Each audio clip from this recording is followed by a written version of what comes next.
Welcome to Contra Costa Confidential, the podcast that takes you behind the gates and into the hearts of the Contra Costa Country Club community.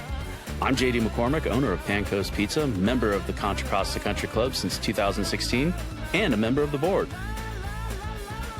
And I'm Brett Thomas, another Contra Costa member here since 2023.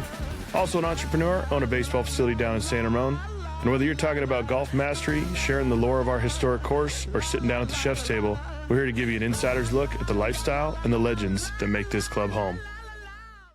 Who do we have coming up today? Who do we have coming up today? Today we have the General. I think he's a legend at the course. People know about him. We have Audi, who is the cart woman. I think we can't say cart girl, right? That's right. And she gives the tips and tricks on how to get the best drinks and who's the boozer and who's not and all that good dishing. And then we have me, of course. And so you get to know a little bit about the inside workings of the podcast and how it comes together. I love it. You're a legend. Thanks, boys. Appreciate it. All right, very excited. Today we have Peter Cross, the General, here with us. Very excited to have you. Thanks for joining us. It's my pleasure. Absolutely. Besides having the coolest nickname here at the club, you're a mainstay. We're really excited to have you. You were the top of the list of the people we wanted to have on the show when we sketched out the idea. So we're glad that you were able to take the time and sit with us today. Tell us a little bit about yourself. I know you're a local Walnut Creek kid, went to Los Alamos High School, but tell us a little bit about your journey. I was born in John Muir Hospital, actually, 1966, when it was a single building out there. I saw an old aerial photograph. There was no Heather Farms, nothing. It was just walnut trees at John Muir Hospital in 1966. I grew up in a 500 square foot apartment in downtown Walnut Creek near the police station with my two brothers. We had a bunk bed and a cot. We had to take turns changing in the living room. So I grew up in this affluent area, but with pretty understated existence. Went to all local schools, graduated from Los Alamos in 1984. I was a baseball player. I pitched and played 1 year at Los Alamos College and then went to Louisiana State University. And there I had a very short tenure, found out my limitations, got cut. But that led to me joining the service. That's awesome. And how did you enlist? What was the compelling event, or what was the impetus for this? Because I've heard a couple of stories of it. I was in my fraternity house at Theta Xi, probably recovering from the evening but prior to, and my fraternity brother Jake Weber comes in and he's in his uniform, camouflage uniform. I said, "What's that, Jake?" And he said, "Oh, I'm in the National Guard." And I said, "What's that?" He said, "Oh, it's the Army, but we only drill 1 weekend a month and we get together 2 weeks out of the summer. And the biggest thing we have to worry about is what beer we're going to drink on the weekend." And they paid out of state tuition, which was quite expensive then. And I enlisted the next day. And I'll never forget shipping out to basic training. This is in 87. And it's the middle of the night on the bus, and you're heading out to get greeted by your drill sergeants. And I remember getting off the bus and putting my feet on the footprints, and the drill sergeants completely swarm you. And I thought to myself, I've made the single worst mistake of my entire life. But that was the start of a journey. And that was 87. And I noticed that there was a young man with a bar on his head, and I found out he was an officer. And I said, "I wonder what that is." I asked questions and ended up doing ROTC at LSU, Louisiana State University. And that was around 88 or so. They gave me some credit for that, and so I only had to do 2 years ROTC to become an officer. So I'm going to backtrack real quick because I'm a baseball guy. So what was your experience at LSU? Skip Burtman was there? Coach Furtman was there. Okay. And I had been all-state at Los Alamos. I didn't throw that hard. 82 on a good day. And he let me throw BP. My coach at Los Alamos called him. And I hung around, but it was clear I did not. They were very good back then. Yeah, Ben McDonald was on the ball club. And nice guy. It's weird seeing him doing announcing now. He's in obviously his 50s. And that was a very short tenure. I found out, I think most athletes find out what their limitations are. And I was just getting to a whole nother rarefied era of baseball. But that's cool. You're a baseball fan. Yeah, I played baseball. I just remember all the Skip Burtman stories. I mean, they were, back then we didn't have the internet or anything like that. Yeah. So it's like you go back and they have these like old VHS tapes and stuff that Skip Burtman was doing on like coaching and things like that. And I know that a lot of people talked about his leadership skills like off the chart and stuff like that. He couldn't have been nicer to me. And I probably had no business being there in the first place. But, I had some skills, great location. through a great game of BP. But it's funny, I do have some interesting family ties in baseball still. My sister, Molly, married Max Venable, who played for the Giants back in the late 70s. And you could imagine what this did to my stock in school when my sister married a Major League Baseball player. That gave me some cachet. And a local player, too, at that. Played for the Giants. Yes, and they're still married. They have 3 beautiful children, one of which is William, who was a Princeton basketball player. He played with the Padres for about 9 years. He's managing the White Sox now, and we're very proud of William. So that's your nephew? That's my nephew. Oh, crazy. My sister Molly married Max, and they had 3 children, and they live in Idaho, and they've a very athletic family. The ironic thing is Will was a terror against the Giants for about 6 years, continuously, always getting base hits at the most inopportune time for the Giants, but the most opportune time for the Padres. So I imagine the torment he probably gave his dad of his former team, but he would tear him up. Absolutely. And William's a pretty quiet guy. I got a funny story. So on the Army's birthday in 2015, my adjutant general got an invitation to throw out the first pitch at the Padre game for the Army's birthday.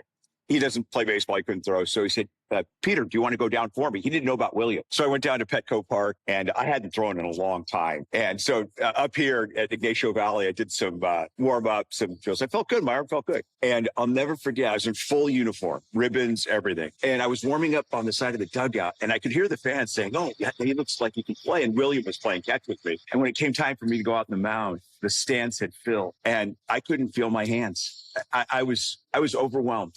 It was like Lucy in the Sky with Diamonds. I bounced the pitch in.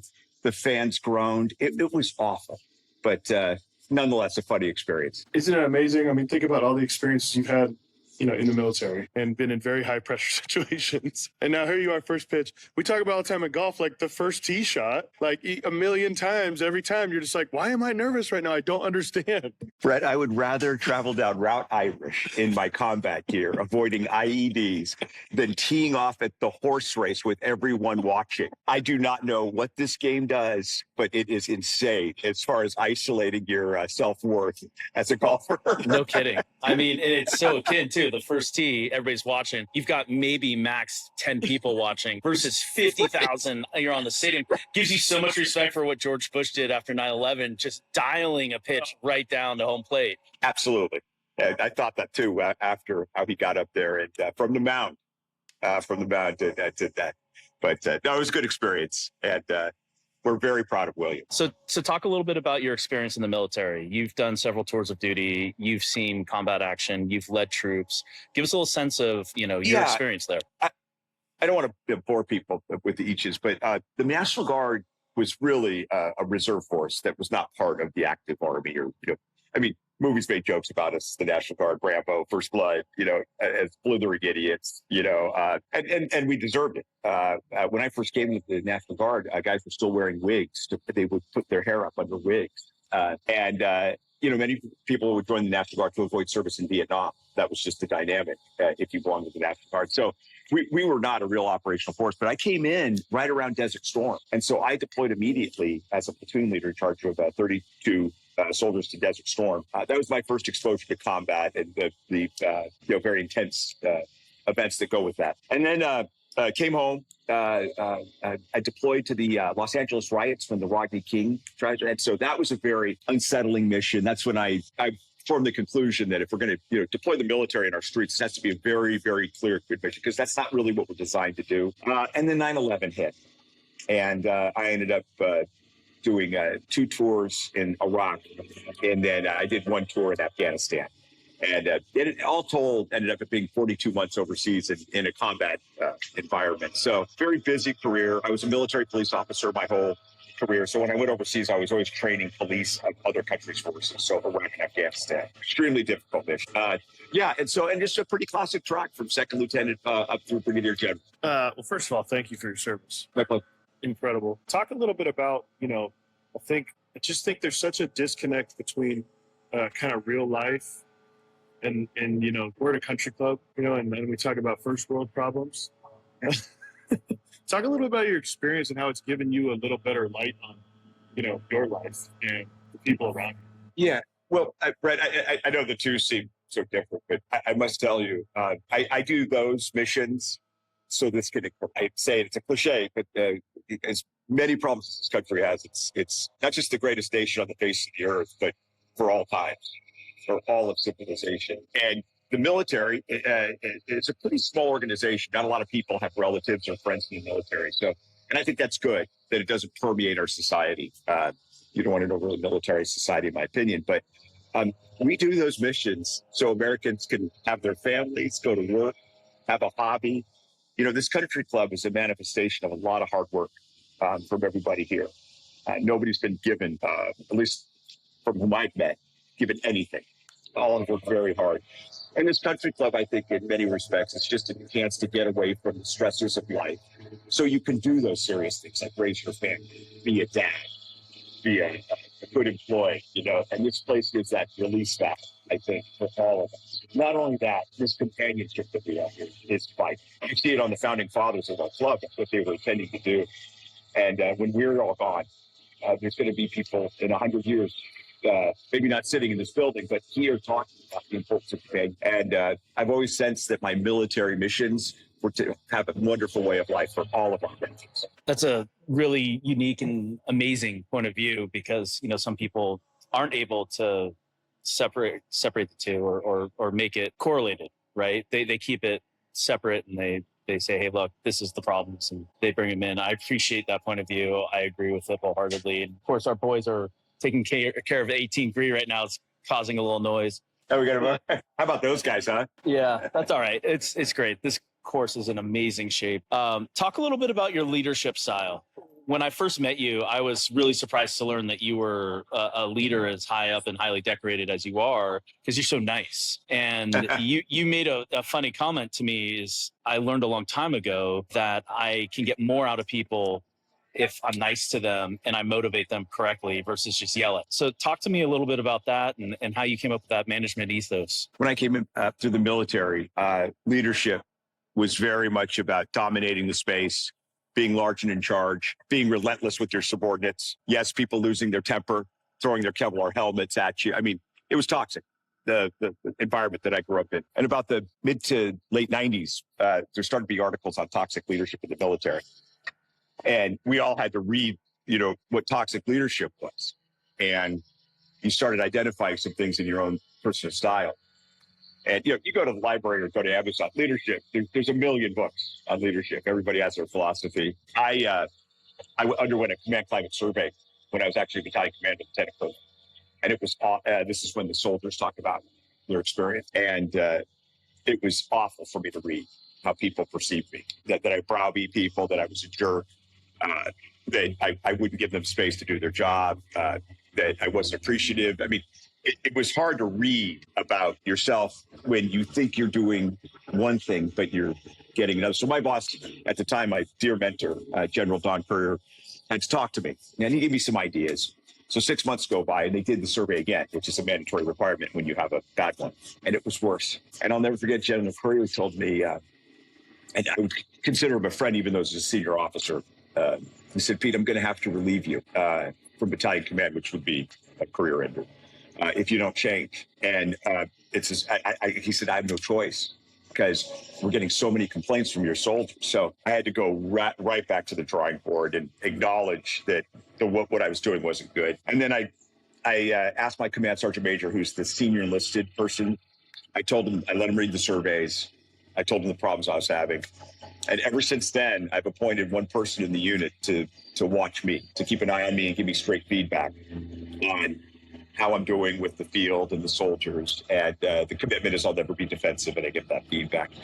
When I started doing less, I got way more out of my soldiers than I could have possibly imagined when I was browbeating them and writing them and making demands. They will kill for you. They will die for you. If they believe in you and they respect you. And don't think for a second that respect doesn't flow from competency, of course, but you have to be a decent person. There's no reason you can't be kind and tough. They're not mutually exclusive. And so, and I'm not saying I'm looking for friends in the military, but you can be friendly. And once you get a taste of that and the climate surveys start coming back with good morale, and you can just see the energy change, it feeds that you're doing the right thing.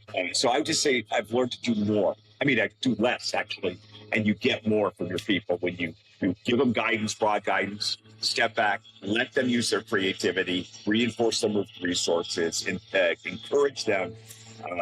And that way you'll accomplish the mission. This is particularly true in combat. I really appreciate your positivity because it's contagious. And I think you bring a lot of that to the club. So thank you. And I think we can use a lot more of that here at the club. A lot of times people feel very entitled to certain things when they join a country club. And you always come to the tee box, to the bar, to wherever you're at with a sense of gratitude and almost awe of how great this place is right now. So I appreciate that. And I really thank you for it. Thank you, JD. I remember getting back from my first tour to Iraq. I was there a year, and then I got extended. So I was on boots on ground 15 months in Iraq, and I got back home. Carl Campos invited me out here. I'm from this area. I had never been out here because, this little golf club road, and you got to take that little road that opens up. I just had never been back here. And to say I fell in love is an understatement. When I first came out here, I was mesmerized by this place. Reminded me of upstate New York a little bit. And I want to hit something on what you just talked about, civility. And I was in awe. And then as soon as I joined, it's funny, I started having opinions about everything around here, which is, I think, kind of a normal arc. But one of the things I've had to watch with myself is when you're a member, and you're paying your dues, there is an expectation that you have service and people should treat you.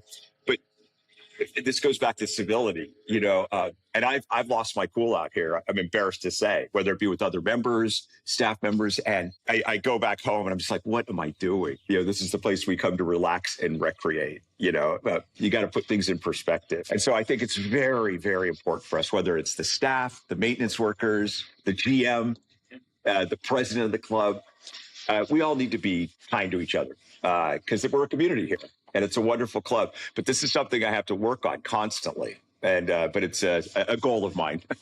Absolutely. And I love the idea that we are a community. That's something that we discussed when I was looking to come on the board was this is a community. To a lot of people, it feels a different part of their life and a different part of their community. For some people, it's church. For some people, it's sports teams. For some people, it's work. For some people, it's this club. And I know Brett and I would not have been connected if we weren't members here at the club. And I've made a lot of great friends here at the club, which is amazing, that I've gone and done trips with and gone and played. So yeah, the club fills a lot of needs for a lot of people. It's amazing. And I love the idea of, hey, come with gratitude, come with a sense of awe, but also know that people are trying their hardest.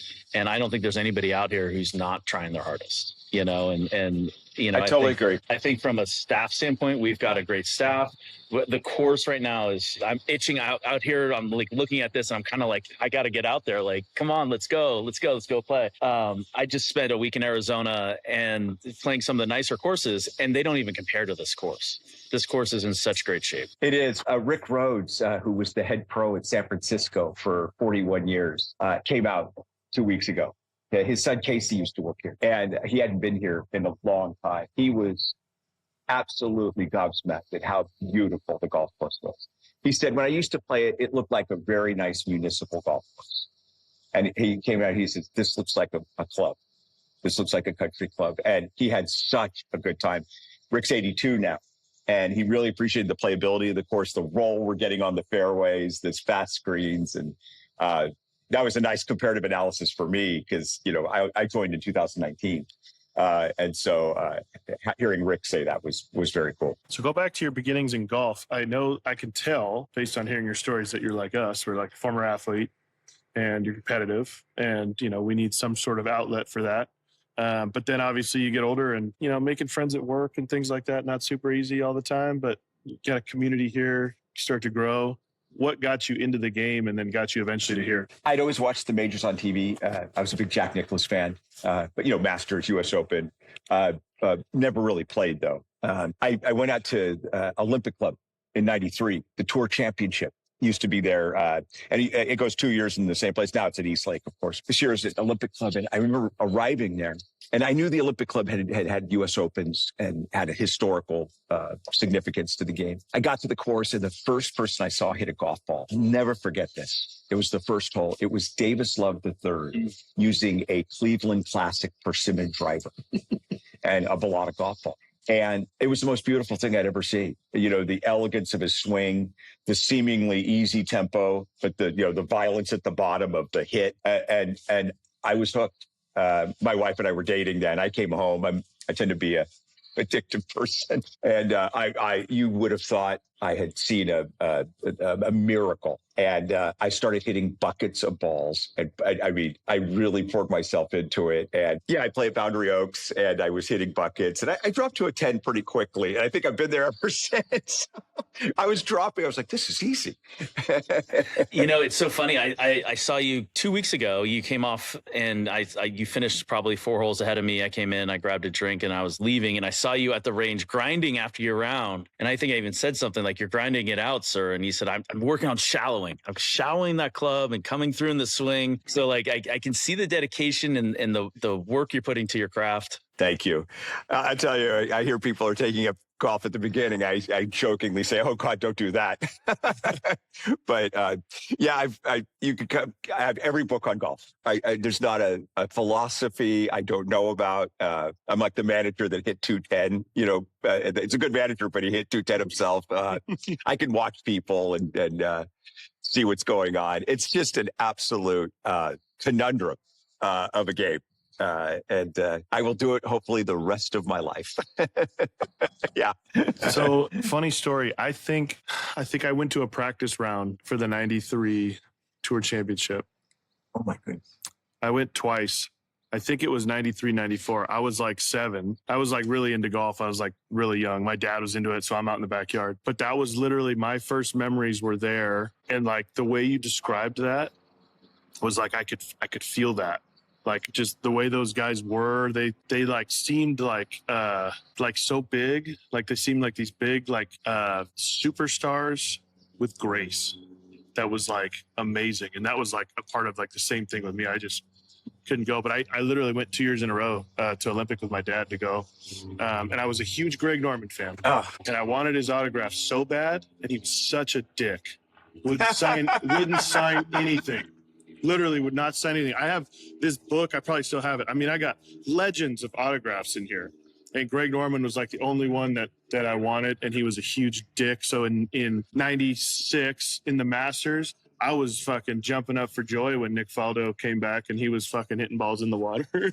So karma came back to him for not signing for you when you were a kid. For me, Brett Thomas, I am the actual reason that. So you're. I'll take that. And now you're responsible now for the Live Tour. I am. And with I hear you. That's a very memorable experience. And I remember seeing Norman at that tournament, and I was up close to him when he was teeing off. And I remember I was counting the shark logos, his shoes, his shirt, his hat. I think I counted 12 of the shark logos that were in his ecosystem. And he was like a super duper star. He was on TV all the time. I'm sorry to hear that. And, I couldn't help but think of Arnold Palmer when I was at Silverado and I'd go to the Transamerica Open. And he was just the opposite.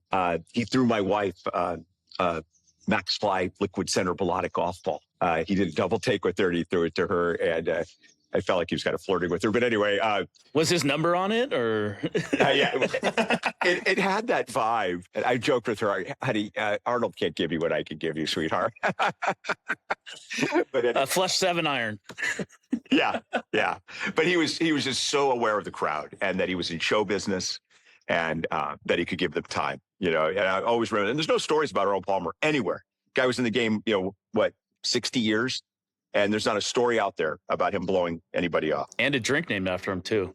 And a drink named after him, yeah. They said he would spend, hours and hours and hours returning fan mail. Like, it was insane. Like, he would literally get back to everybody. But I'll give you the good karma piece of this same story. Again, I'm 8 years old, and I'm at 18.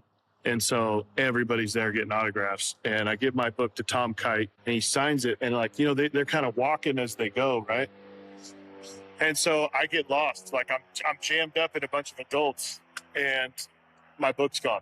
Like he just kind of gave it back. And I remember hearing him say whose is this or whatever. And then I couldn't get it. And I just I turn around, I look at my dad, I just bawling my eyes out. I'm 8 years old, but memorable from that was my dad had another book and he goes, "Hey, let's go wherever." And we go somewhere else. And Tom Lehman, I mean, legitimately, there was nobody around him at the time.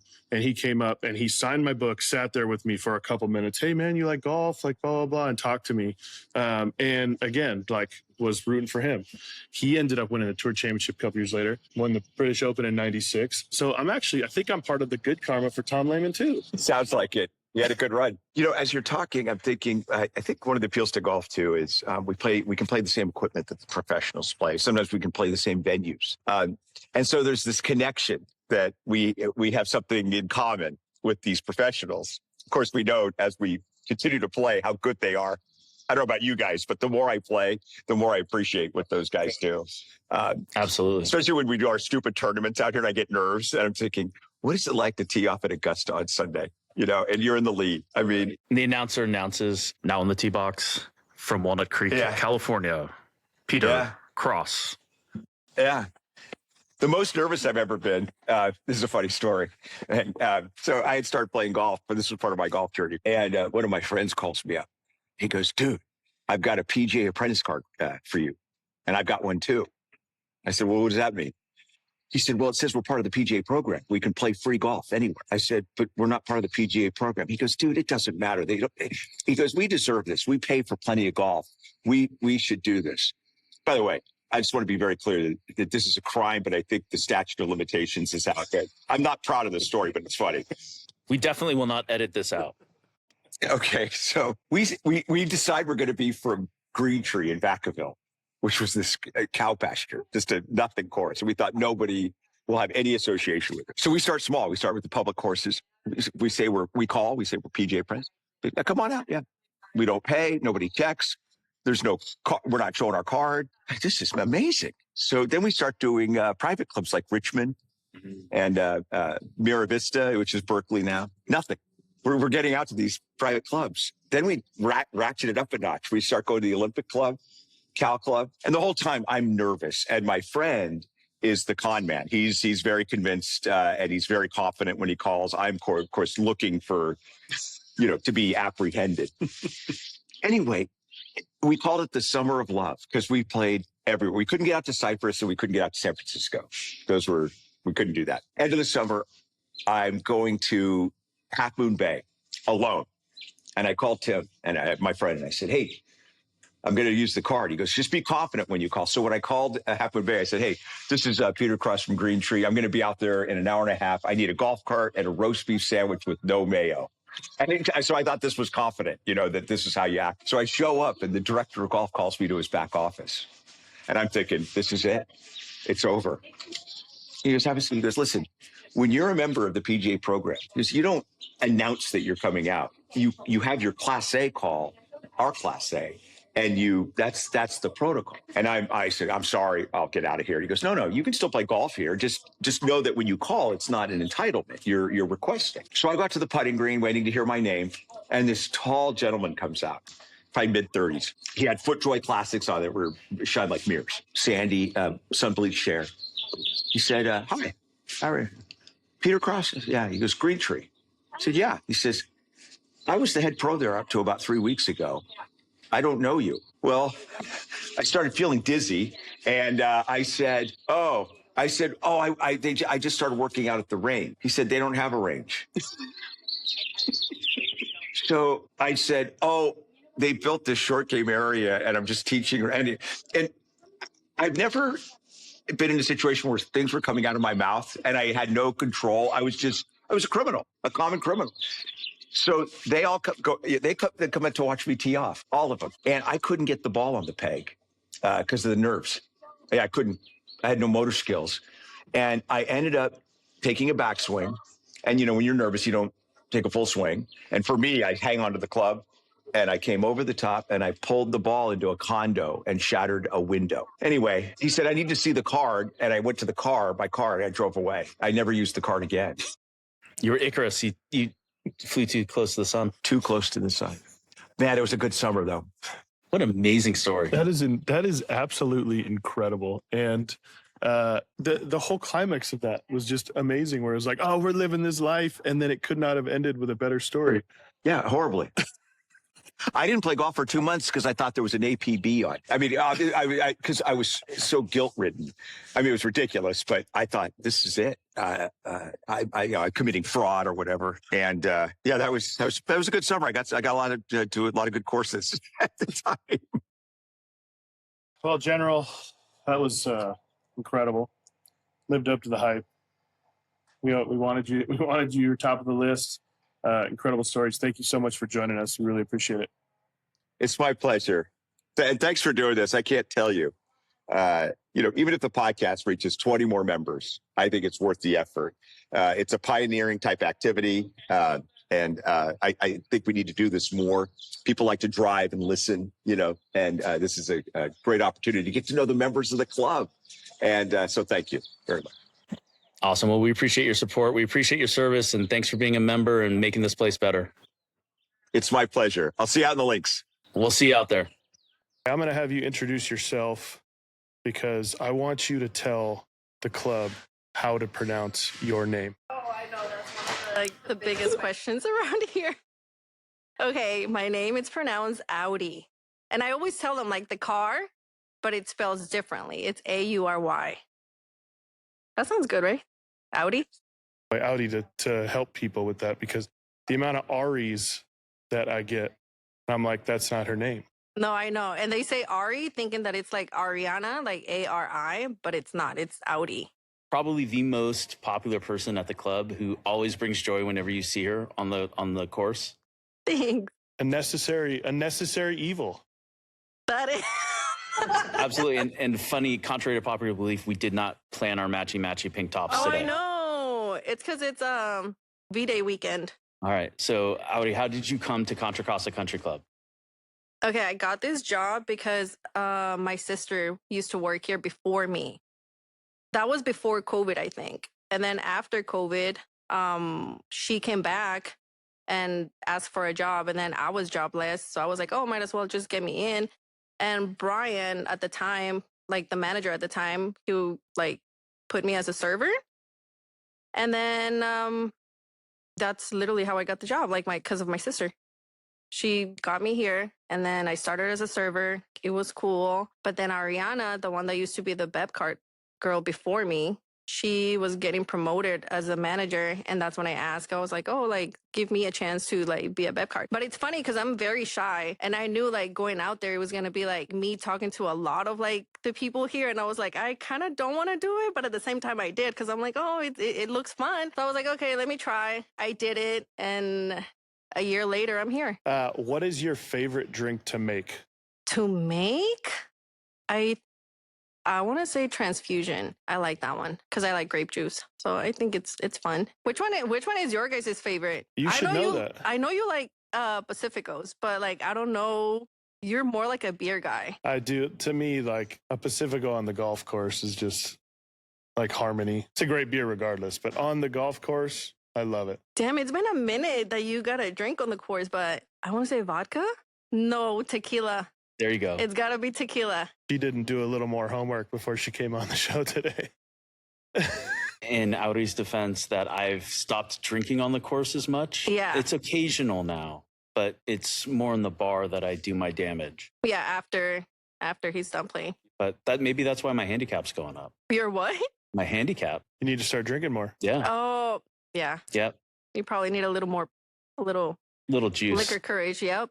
I think so. That's right. Okay. So speaking of out on the course, when you see a group coming up, do you think these guys are trouble, or do you think these guys are going to be a fun time? Like, who gets you happy to see out on the course, aside from Brett and myself? I want to say the Friday group.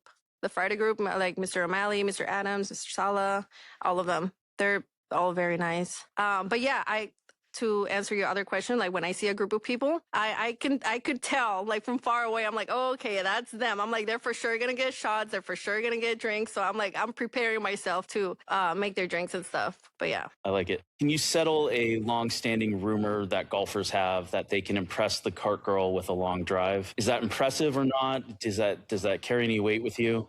No, it doesn't. I don't even know anything about this sport. So I'm like, okay, like if I'm just there, I'm just there. But no, it's it's not. I don't really care for it. Is that what they think though? They're like, oh, let me like, if I do that, like I'm gonna impress her. Oh yeah. There's a lot of memes. A lot of memes online about the cart girls these days. Yeah, I don't like that because they make it seem that we're like I don't know. I'm like, why are you guys saying that? That's not true at all. I mean, maybe other girls like other like different like everywhere else, but I don't know. I feel like we have bad reputation. No. From like the videos that I've seen, yeah. They're like, oh, you know, the Bebcar girl's like over there flirting to get her tips up or whatever. But I'm like, no, that's not how it is. Old men, I'm not doing that. No, I don't say that. No, everybody's nice here to me. Yeah. Awesome. Well, thank you so much for coming on. Yeah, Hanging we out. appreciate the time. We'll Thank see you, you out on the guys. course today. Yeah, of course. All right, we've got Aaron Stroud here. He is the man behind this entire thing. He's the producer of this. He's a podcast expert. So talk a little bit about your expertise in podcasting. Sure. It's actually something I've been doing for about 20 years. I was a chief marketing officer in my spare time. That's been my primary area of focus. But I did start podcasting back as early as 2006 when people didn't really even know what that was. Clearly, we've come a long way since then. And I do have my own show. It's called the Reaching Higher podcast. And then in talking to my friend Joe Spiegler, he let me know that there were rumors that this guy JD and this guy Brett were going to be doing a podcast for Contra Costa called The Confidential. And I said, hey, if I can be helpful, then please pull me in. And here we are. That's amazing. This couldn't get off the ground without you. So thank you for all your help and expertise. Brett and I were like two lost puppies till you came in and started giving us discipline. That's a good, yeah, I like that. So you know what that really is like? It's like the kid when you're growing up that had the hockey nets and like the goalie stuff, and maybe they weren't that good or weren't that cool, but they got invited because you needed their equipment. So I'm that kid. I have the Riverside account and had some of the initial equipment, although we're now up and running. So yeah, no, it's been great. How'd you come to Contra Costa? Like, tell us about your membership. Yeah, so as of today, I'm actually number 9. My wife and I are number 9 on the list for full-time membership. We joined as social members about 4 or 5 years ago. I mentioned Joe Spiegler, my friend Paulo Seamus and his wife Suzanne, and a few others, all brought us into the fold. We all got kind of tight during the pandemic, and so we joined and started doing things like the wine tasting and the dinners, and then started to play bocce in the Bocce League, which I know we'll feature on a subsequent episode. But I have started to really get more into the golf thing, and I still don't get out as much as I would like, but I would love to be able to, because I'm semi-retired these days, get out and maybe play in the course 2 or 3 times a week and not have to worry about paying full price for it. And I swear my wife is going to come out with me as well. And so it'll be our maybe Friday or Saturday afternoon activities. I love it. Downside is that you've mentioned Joe Spiegler way too much on this so far. I know. What I have to say is Joe is actually one of my key go-to guys for my other podcasts and comments on it and gives me feedback. So I have to give Joe some love. So not a paid promotion, but I probably should be paying him. Joe's a great guy. He is a great guy. I love him. Yeah. You've had some pretty good headliners on your podcast. Tell us about that podcast, who you've had on, and what have you learned from it? I have. Well, thank you for bringing that up, JD. Because of the fact that I have been doing the marketing thing for a lot of years and the podcasting thing for a lot of years, I've had the chance to meet some really cool people. So some of the guests that I've had on the show over the last few months have been like Al Roker from the Today Show, Adrian Grenier, U.S. Senate candidate Mallory McMorrow from Michigan, really funny, by the way, and Aloe Black, who's the singer, the keyboardist from the Rolling Stones, Chuck Leavell, who's also a conservationist. And really, the beauty of it is I'm getting people to tell their story, but I am also having them lean into the charitable work they're doing, the societal good. And I feel like during these times of tribalism, not to get political, people want a little bit of good in their lives, just like we're bringing to them on the Contra Costa Confidential. It's an opportunity to escape for a half hour, 45 minutes, and just realize that there is a lot of good in this world. And so for me, it's like my own personal masterclass because I get to pick who comes on the show. And I'm always blown away by just how smart and amazing and dedicated the guests are. Well, again, you've been a godsend to us. Yeah. Hold on. Can we just pause on something? You had a member of the Rolling fucking Stones on your podcast? Yeah. That is awesome. Just as a sidebar, this is a guy who has played with Pink Floyd. He's in the video of them live at Pompeii. What? I was at Paolo's house and I'm watching, and all of a sudden I'm like, That's Chuck Leavell who's singing Comfortably Numb. I'm like, I'd interviewed him on a previous podcast. He's played with, he was one of the original, not original, but like 2 years into the Allman Brothers, played with the Allman Brothers. He's played with the Black Crowes. I mean, he's literally played with everybody you can possibly imagine. It's crazy. Little known fact, I think only my son knows this if it was ever asked, is what is JD's favorite song? Midnight Rider. I love it.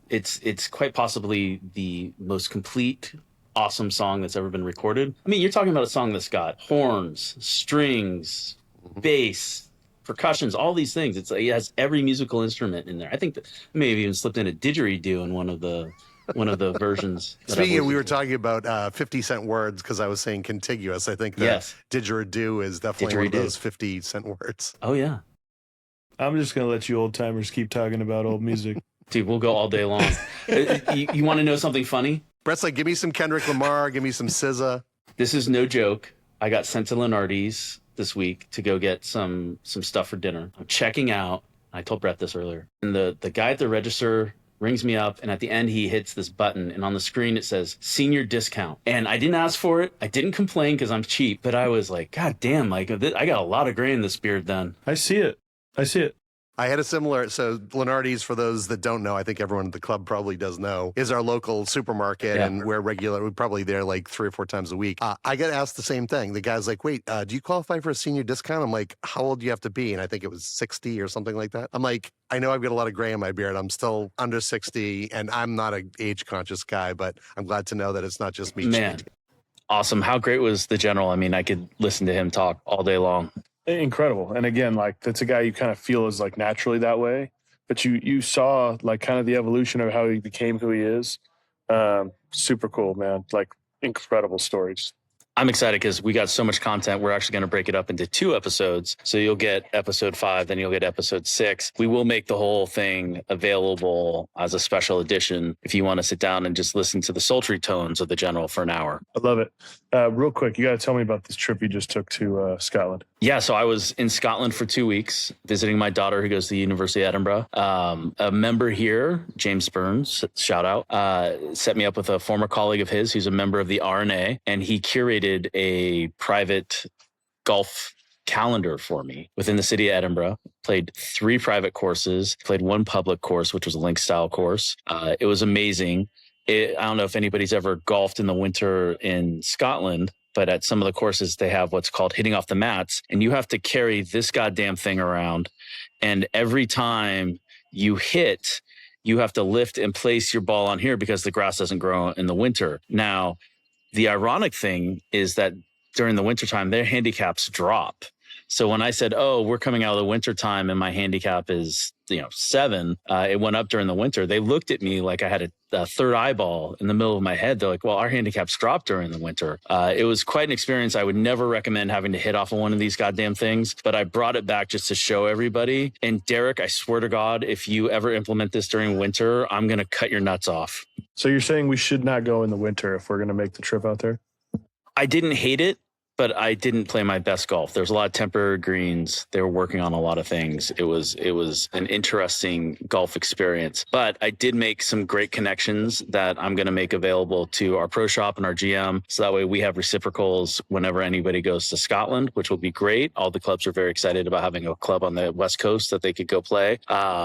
And I made some friends. One's the head teaching pro at Carnoustie, which was really cool. And then what I'm also excited about is we are going to have that member of the RNA come on our podcast in the next couple of weeks and share some experiences, tell his story, and understand what it's like to be a member of the RNA who gets to call St. Andrew's Old Course his home course. Contra Costa Confidential's going international. Damn right, baby. We're going the extra mile for our members. Well, we got a lot to look forward to, and we're excited about it. All right, bud. I'll see you out on the course. Word. Thank you for watching and listening, and we'll see you guys out on the course. That's a wrap for this episode of Contra Costa Confidential. We hope you enjoyed the look at the stories and the strategy behind our club life. Until next time, we'll see you on the links, or we'll see you in the clubhouse. Be sure to stay connected by subscribing to the show. You can find full episodes on Apple, Spotify, and YouTube, and follow the club's Instagram feed for excerpts and highlights.